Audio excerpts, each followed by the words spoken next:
Hey guys, welcome back to another Saltwise video. Today we're going to be showing our rig board setup and tying a really nice pompano rig.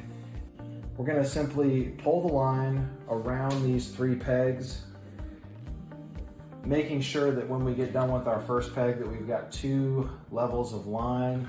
We're going to go down to the and wrap around. Same thing over here. We're going to have 2 layers of line. And we're gonna go ahead and clip right here. We need to fold the line over itself. So we're gonna just go ahead and do that probably about 7 times.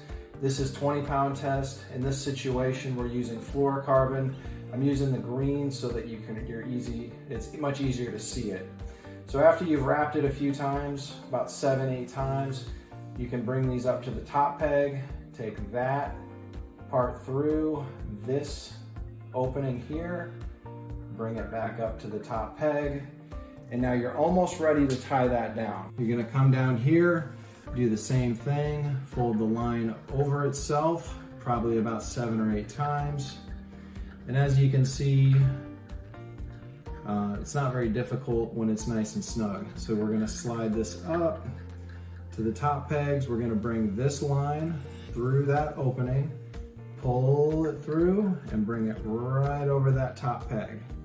At this point, we can go ahead and bring the line on the back pegs over the top, holding it nice and tight, and pull it and pull back, and you'll see you get that nice, beautiful knot there. Same thing over here. We're gonna pull these back lines up over the back pegs and pull nice and tight. And that's good and snug. So now we have our 2 loops. We're gonna go ahead and cut here. Grab your swivel, put it through the eye, bring it down, tie an overhand knot just like you're tying your shoe with a double line.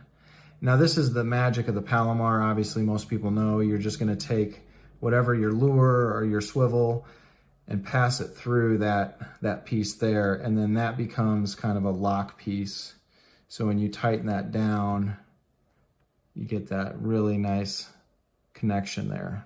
And then using that exact same knot that we just tied and tying the Palomar knot one more time. So it's an overhand knot.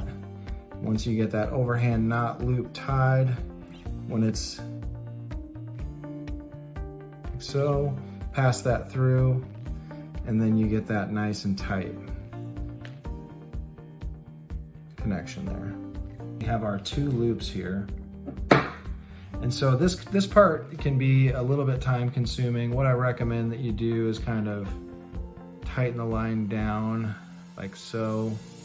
And then what you're gonna do is you're gonna put your float on first, send that through, floats and my beads on, and now it's time to put the hook on. One thing important to do when you're putting the hook on is to make sure you put it in the right way. And then once you do that, you can just slide it up over the hook, like so, pull it tight. And now what you want to accomplish is when you push down, you want that hook to open up to get more space where the mouth can get into that hook, and that's what we've done by sending it in through the back of the eye. About $40 tied up with beads and floats and hooks. Another 15 bucks to get you going on some fluorocarbon. As far as what we have here, this is just an old 2x12, a scrap piece. Lumber's expensive, so you can use a scrap piece of wood. Really all you need is a setup like this, 5 inches apart with 3 pegs. And you can purchase these eyelets at Walmart. You can purchase these rods at Walmart and cut them down to size. Use a hole saw to set them in, glue them in. Threw a little bit of walnut stain on there to give it a fresh look. Use these old clips over here. I think in this whole setup here, we probably have about $70 or $80, but we can tie a ton of rigs. And now we don't have to spend all the money at the store. $6 is a lot for a rig.